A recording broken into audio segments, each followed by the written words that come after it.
السلام علیکم ناظرین، میں ہوں محمد شاداب ندوی اور آپ دیکھ رہے ہیں شاداب ندوی یوٹیوب چینل۔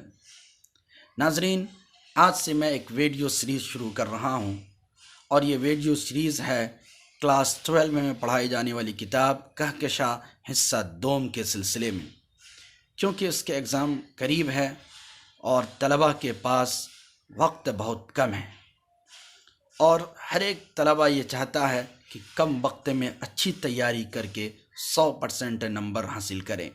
اس لیے میں نے یہ سوچا کہ آپ کے سامنے اس کتاب میں جتنے اسباق ہیں اور جتنے لیسنس ہیں باری باری ایک ایک ویڈیو میں اسے بیان کرتا رہوں گا۔ سب سے پہلی ویڈیو جو میں بنایا ہوں وہ ہے نذیر احمد کی کہانی، کچھ میری اور کچھ ان کی زبانی، اور میں تفصیل میں نہ جاتے ہوئے براہ راست سوالات و جوابات سے شروع کر رہا ہوں، اور اس کے اندر جہاں پر تفصیل کی ضرورت ہوگی میں آپ کے سامنے تفصیل کرتا جاؤں گا۔ آپ اس ویڈیو کو مکمل دیکھیے، انشاءاللہ آپ کو ضرور فائدہ ہوگا۔ آئیے سوالات و جوابات کی جانب چلتے ہیں۔ سب سے پہلا سوال ہے، اردو کا پہلا باضابطہ خاکہ کون سا ہے؟ نام دیومالی، کندن، شیش محل، ڈاکٹر نذیر احمد کی کہانی، کچھ میری اور کچھ ان کی زبانی۔ ان چار میں سے سب سے پہلا باضابطہ خاکہ ہے ڈاکٹر نذیر احمد کی کہانی، کچھ میری اور کچھ ان کی زبانی۔ یہ خاکہ کیا ہے؟ اس پر ایک تھوڑی سی روشنی ڈالتے ہیں۔ خاکہ نگاری کسی شخصیت کی تحریری تصویر کشی ہی خاکہ نگاری ہے، یعنی جب ہم کسی شخص کی تصویر بناتے ہیں یا اس کا پکچر کھینچتے ہیں تو اسی طریقے سے کسی بھی شخص کے بارے میں جب قلم سے یا تحریری طور پر ہم کوئی چیز لکھتے ہیں اسے خاکہ کہتے ہیں، یعنی خاکہ قلمی تصویر کا نام ہے۔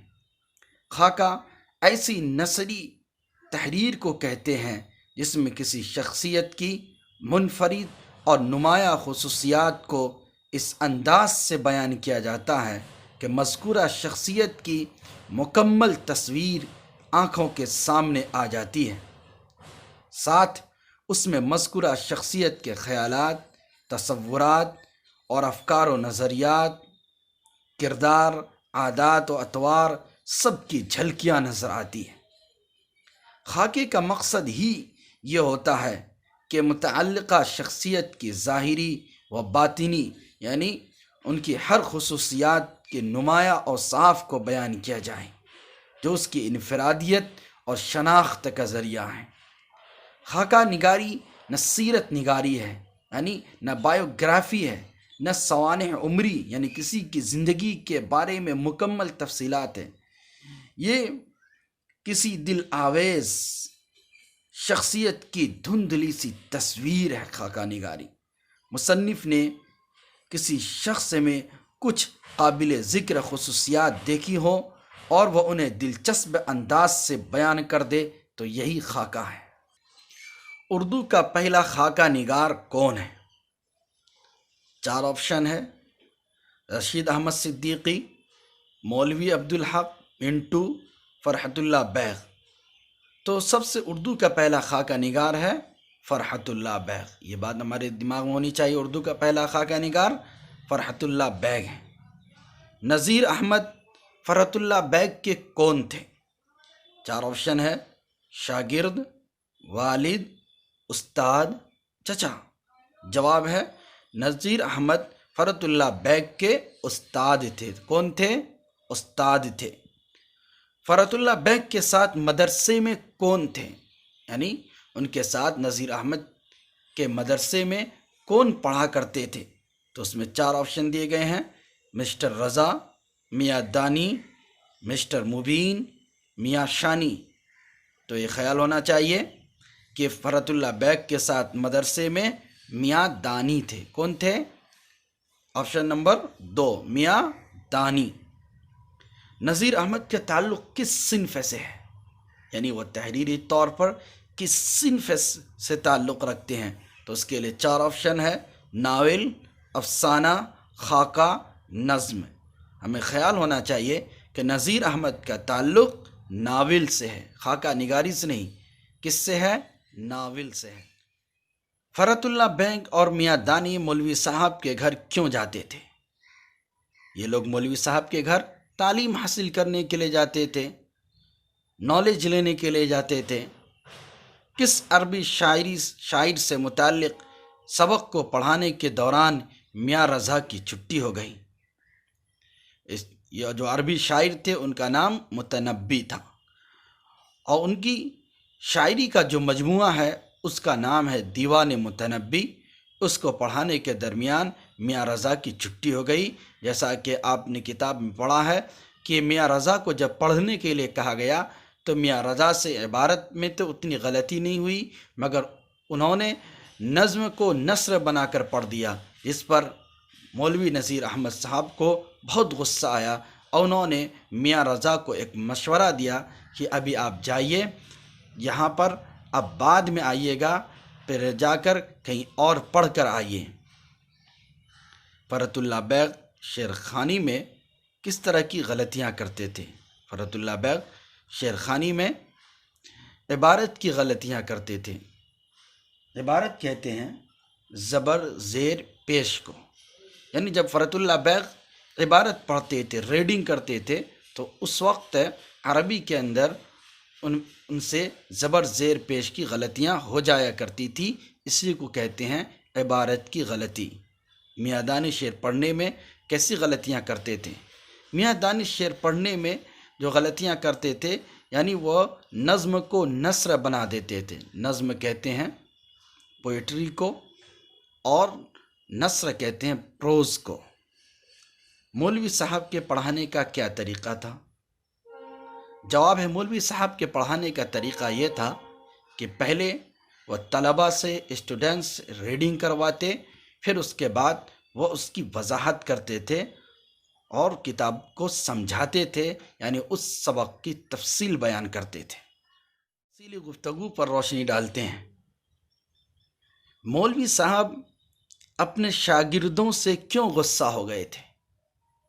آسان سا جواب ہے کہ مولوی صاحب اپنے شاگردوں سے اس لیے غصہ ہو گئے تھے کہ جو ان کے شاگرد اور اسٹوڈنٹس تھے وہ پڑھنے میں غلطیاں کرتے تھے۔ جیسے کہ آپ نے کتاب میں پڑھا کہ میاں دانی نظم کو نثر بنا کر پڑھتے تھے، اور مرزا فرحت اللہ بیگ عبارت خانے کی غلطیاں کیا کرتے تھے، جس کی وجہ سے مولوی صاحب کو بہت زیادہ غصہ آیا کرتا تھا۔ اس وجہ سے مولوی صاحب اپنے شاگردوں سے غصہ ہو گئے تھے۔ فرحت اللہ بیگ نے اپنے استاد سے کیا سیکھا؟ فرحت اللہ بیگ نے اپنے استاد سے بہت کچھ سیکھا۔ اپنے استاد سے پڑھنے کا سلیقہ سیکھا، اپنے استاد سے نظم نگاری سیکھی، اپنے استاد سے عربی کے اندر مہارت سیکھی، اپنے استاد سے خاکہ نگاری کا سلیقہ سیکھا، بہت ساری باتیں سیکھی۔ فرحت اللہ بیگ کی خاکہ نگاری کے بارے میں لکھی۔ دیکھیے، جہاں تک مرزا فرحت اللہ بیگ کی بات ہے تو مرزا فرحت اللہ بیگ نے بہت ساری چیزیں لکھی، لیکن ان کی شہرت جو ہوئی وہ خاکہ نگاری سے ہوئی، کیونکہ جب انہوں نے خاکہ ڈاکٹر نذیر احمد کی کہانی کچھ میری اور کچھ ان کی زبانی جو لکھی، اس سے ان کی شہرت بہت زیادہ ہوئی، یہاں تک کہ یہ خاکہ پہلی مرتبہ انجمن ترقی اردو ہند کے رسالے اردو کے شمارہ جولائی 1927 میں طبع ہوا تھا، یعنی اس میں شائع ہوا تھا، پبلش ہوا تھا۔ یہ خاکہ نہ صرف ان کا بلکہ اردو کے بہترین خاکوں میں ایک ہے۔ دہلی کا ایک یادگار مشاعرہ اور پھول والوں کی سیر بھی ان کی یادگار تحریریں ہیں۔ ان کے مضامین فرحت کے نام سے 7 جلدوں میں طبع ہوئے ہیں، اور مرزا فرحت اللہ بیگ نے نذیر احمد کی کہانی، اس کے اندر خاص طور پر نذیر احمد سے تعلیم حاصل کرنے کے احوال بیان کیے ہیں کہ کس طرح فرحت اللہ بیگ نذیر احمد کے گھر جا کر تعلیم حاصل کرتے ہیں۔ ان سے اعراب کی غلطیاں ہوا کرتی تھی، صرف و نحو بھی کمزور تھی، نثر کو تو سنبھال لیتے تھے مگر نظم میں دقت پڑتی تھی۔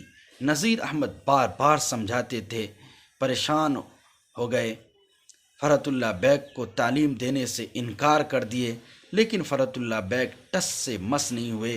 انہی باتوں کا تذکرہ انہوں نے نذیر احمد کی کہانی کچھ میری کچھ ان کی زبانی میں ایک قول ذکر کیا۔ جب تک کوئی دھکے دے کر نہ نکالے گا اس وقت تک تو ہم جاتے نہیں، اور جائیں گے تو ابھی پھر آ جائیں گے۔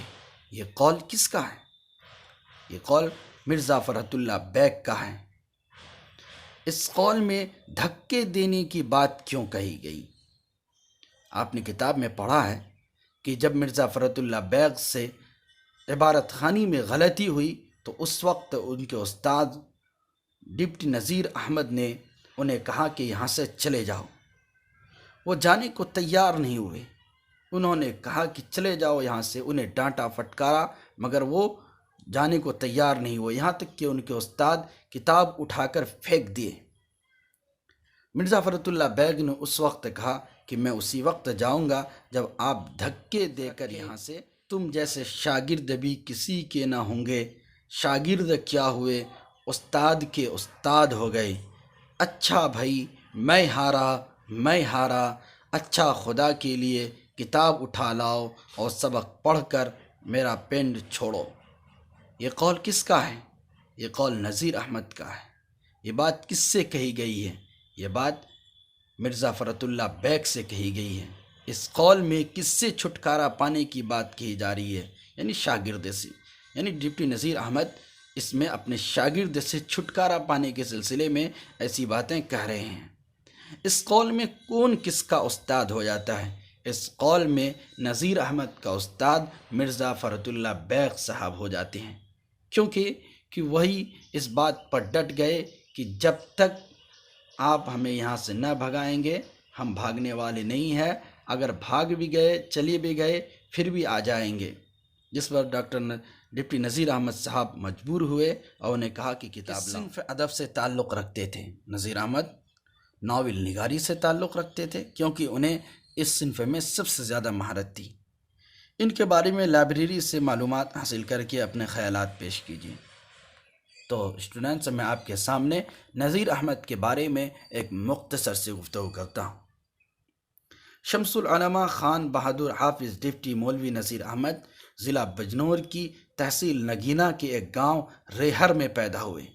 سن پیدائش 1836 یا دسمبر 1831 بیان کی جاتی ہے، کیونکہ ان کی پیدائش کی جو تاریخ ہے بعض لوگ 1836 کہتے ہیں، بعض کہتے ہیں کہ 6 دسمبر 1831 ہے، اس میں اختلاف ہے، اور ان کی وفات مئی 1912 عیسوی میں ہوئی ہے۔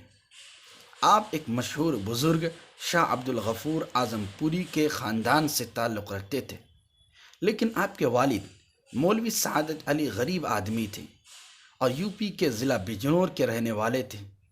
ڈپٹی نذیر احمد صاحب شروع کی تعلیم اپنے والد سے حاصل کی، پھر 14 برس کی عمر میں دہلی گئے اور یہاں اورنگ آبادی مسجد کے مدرسے میں داخل ہو گئے۔ مولوی عبد الخالق ان کے استاد تھے۔ کچھ عرصہ بعد دہلی کالج میں داخل ہوئے جہاں انہوں نے عربی، فلسفہ اور ریاضی کی تعلیم حاصل کی۔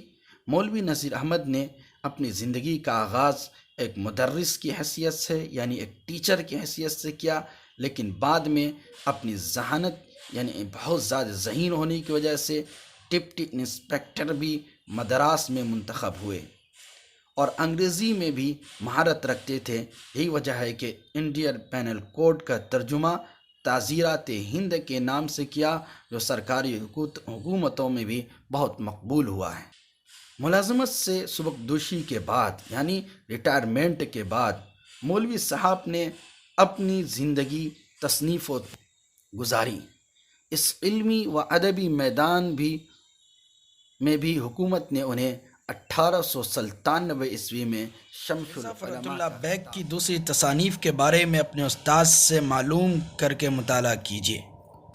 مرزا فرحت اللہ بیگ کی ایک مشہور خاکہ نگاری ڈاکٹر نذیر احمد کی کہانی کچھ میری اور کچھ ان کی زبانی کے متعلق آپ نے سنا۔ مگر اس کے علاوہ بھی ان کی بہت ساری کتابیں ہیں، یعنی ان کے مضامین فرحت کے نام سے 7 جلدوں میں طبع ہوئے۔ ان کی دیگر کتابوں میں انشاء، دیوان یقین، دیوان نظیر، میری داستاں اور میری شاعری بہت عام ہے۔ ڈپٹی نذیر احمد صاحب کی بہت سی تصانیف ہیں، جن میں مشہور و معروف مرأۃ العروس جو 1869 میں تصنیف کی، توبۃ النصوح، بنات الناش، ابن الوقت، رویائے صادقہ، الحقوق والفرائض وغیرہ، اور جو ترجمے اس نے کیے ان میں ترجمہ قرآن، تعزیرات ہند وغیرہ قابل ذکر ہیں۔ گزارش ہے کہ اگر آپ نے میرے اس چینل کو سبسکرائب نہ کیا تو براہ کرم سبسکرائب کر دیں۔ انشاءاللہ میں روزانہ آپ کے سامنے ایک ویڈیو لاتا رہوں گا، جس سے آپ کو بہت فائدہ ہوگا اور امتحان آسان ہو جائے گا۔